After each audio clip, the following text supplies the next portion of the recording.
Good morning दोस्तों। News analysis श्रृंखला में आपका स्वागत है। हम यहाँ पे हेडलाइंस लेकर आते हैं और उसको एनालाइज करते हैं अपने एग्जाम पॉइंट ऑफ व्यू से। वैसे तो ये न्यूज़ जो है पॉपुलर न्यूज़ ही होते हैं और हर जगह आपको मिल जाते हैं, लेकिन एग्जाम में इसी न्यूज़ पर बेस्ड क्वेश्चन कैसे आएंगे और उसका एनालिसिस कैसे होना चाहिए, उस पर हमें नोट्स कैसे बनाने चाहिए, current affairs point of view से, जीएस पॉइंट ऑफ व्यू से, इस पूरे को हम यहाँ पर देखते हैं। तो आप हमारे साथ बने रहिए और वीडियो में आगे आपको समझ में आ जाएगा। जैसे कि ये न्यूज़ जो है, मैंने आपको कल कहा था कि ठंड में गर्मा गर्म न्यूज़ आते रहते हैं। ठंड का मौसम ही ऐसा होता है भारत में, पता नहीं क्यों। आप हर साल ठंड के मौसम का हेडलाइन उठाकर देखिए, आपको हमेशा मिलेगा कुछ ना कुछ तड़कता भड़कता न्यूज, हमेशा हेडलाइंस हमेशा हेडलाइंस। लेकिन फिर जैसे ही ठंड खत्म होता है और मई जून का मौसम होता है, सब धीरे धीरे शिथिल हो जाता है। पता नहीं क्यों ऐसा है भारत में। तो जैसे कि अभी ये हर जगह आपको ये हेडलाइंस मिल जाएंगे, ये न्यूज़ मिल जाएंगे कि साक्षी मलिक ने ट्वीट कर दिया है रेसलिंग को, और यहाँ पे बजरंग पुनिया ने अपना पद्मश्री लौटा दिया है। तो ये सब न्यूज़ है। अब हमें प्रश्न कैसे पूछे जाएंगे, इस पे हम एनालिसिस करेंगे, समझ रहे हैं। वही हम आपको बता रहे थे कि current affairs news for competition, हमने इसको पॉपुलरली एक नाम दिया था, क्या? न्यूज का यूज किनके लिए? प्रतियोगी परीक्षाओं के लिए। समझ रहे हैं आप? परीक्षाओं के लिए मतलब कंपटीशन के लिए, समझ रहे हैं। तो हमने ये सीरीज क्यों बनाया? क्योंकि बहुत सारे विद्यार्थी कहते थे कि सर क्वेश्चंस तो वहीं से आ रहे हैं पर बन नहीं पाता है। तो उसका कारण यही है, हम चाहते तो इस टॉपिक पे 1 घंटा 2 घंटा बोल सकते थे, 15 मिनट 20 मिनट 1 घंटा तक बोल सकते थे।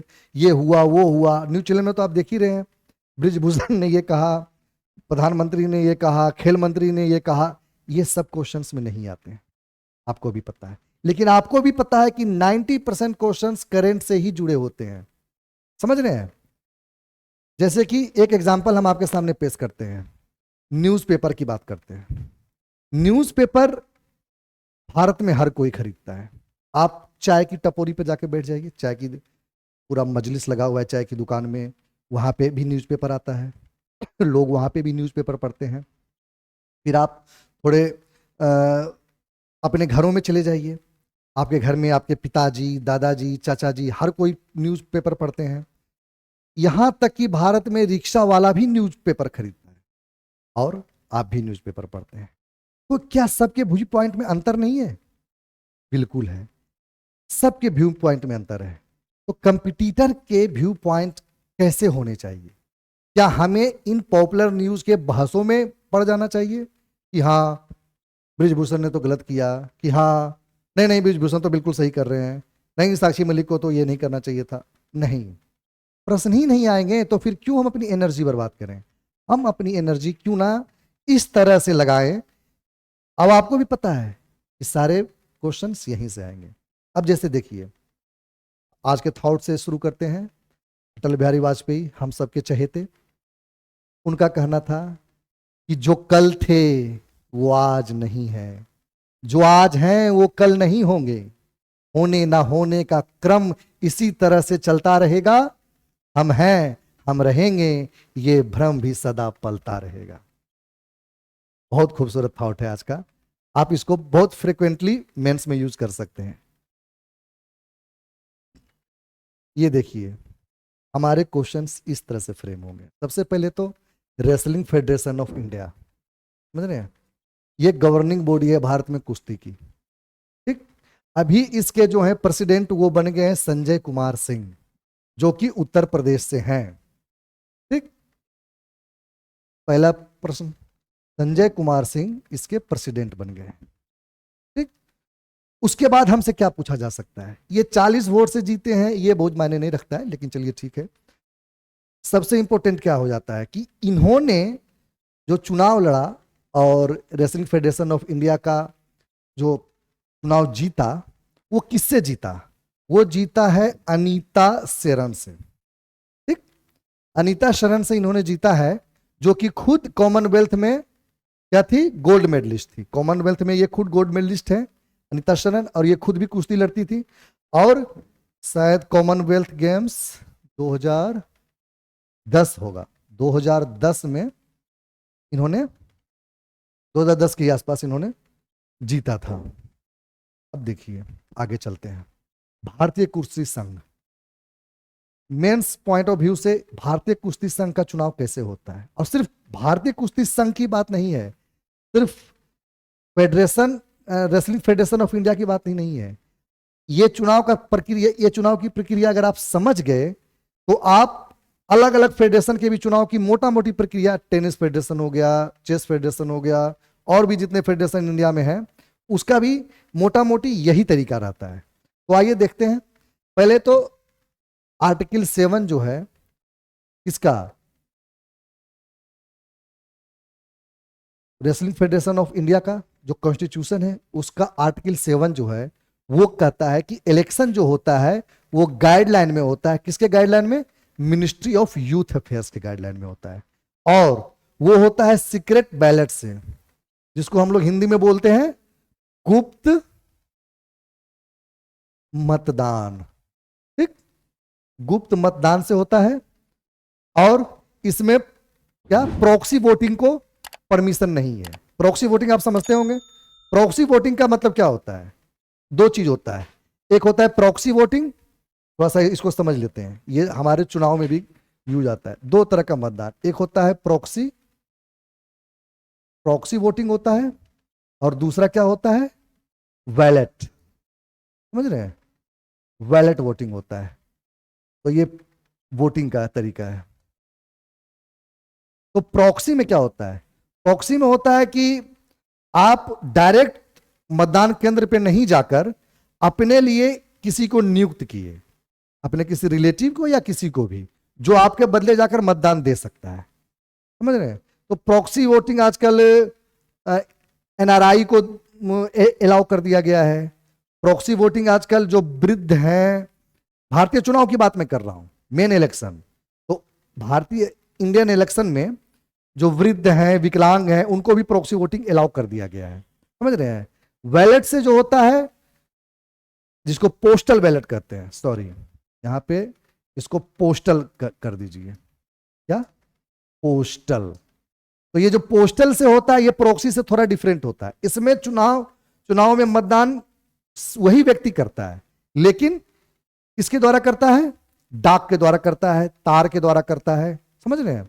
वही मतदान कर रहा है। जैसे कि अब कोई आर्मी है, वो अपनी कॉन्स्टिट्यूएंसी तो आ नहीं सकता, समझ रहे हैं, तो वो वहीं से वोटिंग करेगा। कैसे करेगा?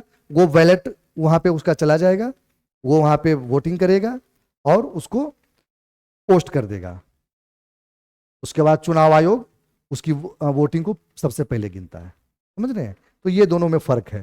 तो यहां पे हमने देखा कि इसमें ये अलाउ नहीं था। आगे बढ़ते हैं। अब देखिए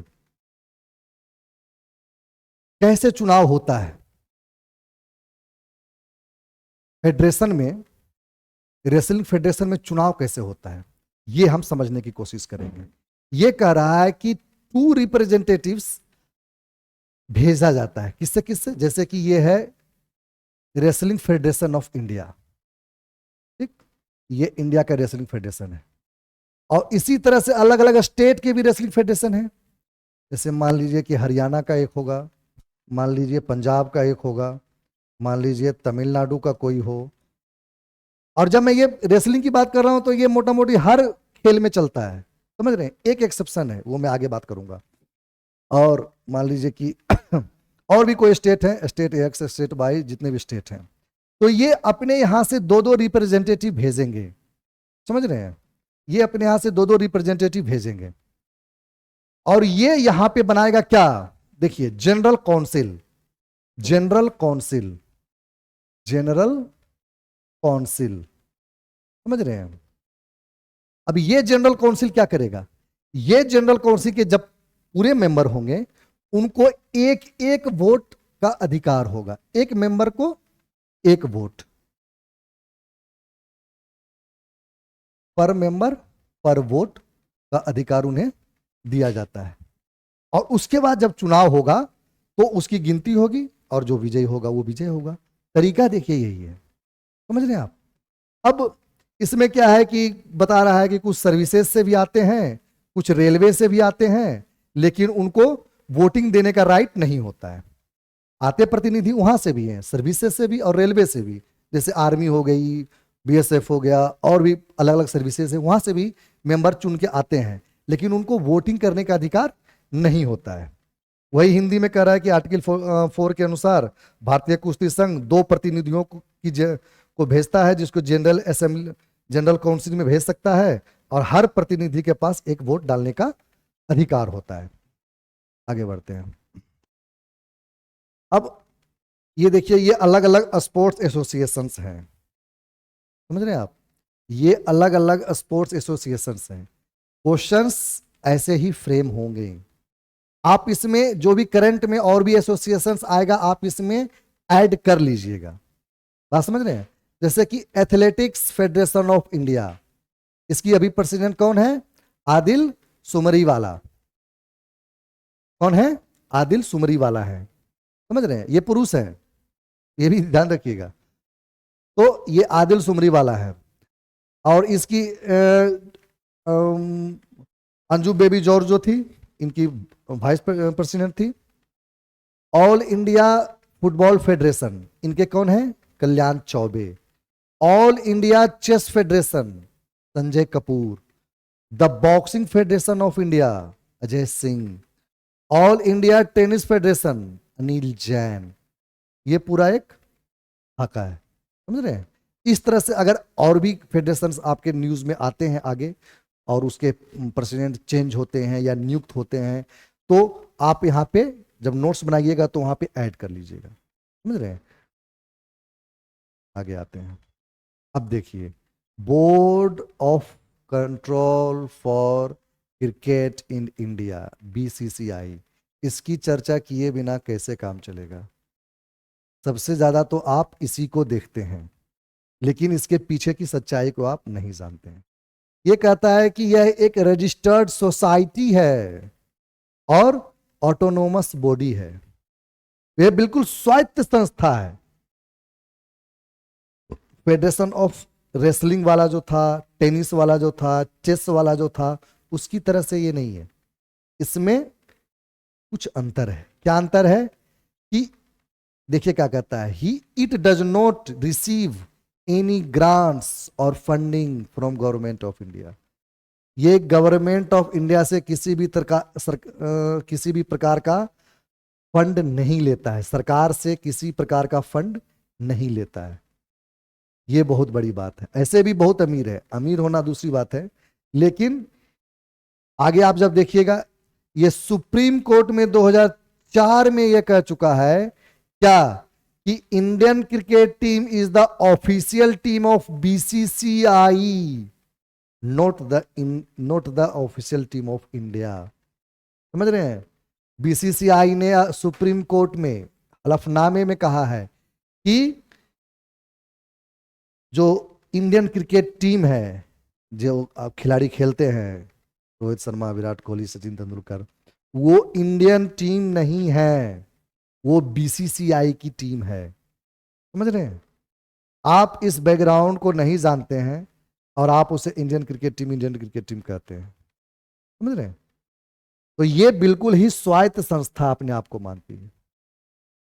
ठीक, आगे चलते हैं। अब देखिए, अब हम देखते हैं कि प्लेयर्स कैसे चुने जाते हैं। प्लेयर्स कैसे चुने जाते हैं अलग अलग गेम्स में, उसका तरीका देखते हैं। कि ministry of youth affairs and sports, सब तो इसी के अंदर में आता है। Ministry of sports and youth affairs जो है, उसी के अंडर में सब आता है। खेल मंत्रालय जिसको कहते हैं हिंदी में। तो यह एक एपेक्स बॉडी है चुनने के लिए। अभी अनुराग ठाकुर उसके कौन है? मिनिस्टर हैं अनुराग ठाकुर। और ministry recognise the national sports federation of India. तो मिनिस्ट्री के द्वारा जितने भी ऑर्गेनाइजेशन का जितने भी फेडरेशन का मैंने एग्जांपल लिया था, वो सब यही मिनिस्ट्री रिकॉग्नाइज करती है। और अभी लमसम 50 से एवं फेडरेशन इसने अलग अलग गेम्स में रिकॉग्नाइज कर रखे हैं। तो आगे चलते हैं कि ये प्लेयर्स को सेलेक्ट करने के लिए क्या ये प्लेयर्स को सेलेक्ट करती है जो फेडरेशन है, और उसको ओलंपिक और नॉन ओलंपिक में भेजा जाता है। बात समझ रहे हैं? जैसे राज्य से है तो राज्य के फेडरेशन चूज करके देश के नेशनल फेडरेशन को भेजेंगे, नेशनल फेडरेशन चूज करके ये इसको भेजेगा, और ये फाइनल नाम सबमिट करते हैं। उसके बाद इसका एक्सेप्शन कौन है? बीसीसीआई है। बीसीसीआई अपनी स्वायत्ता के साथ काम करती है, बिल्कुल अलग तरीके से। ठीक, तो चलिए ये था हमारा पूरा आज का सीरीज। आप इसी तरह से बने रहिए, हम हर एक टॉपिक लेकर आएंगे हेडलाइन से और उसका पूरा एनालिसिस करेंगे। ठीक, धन्यवाद।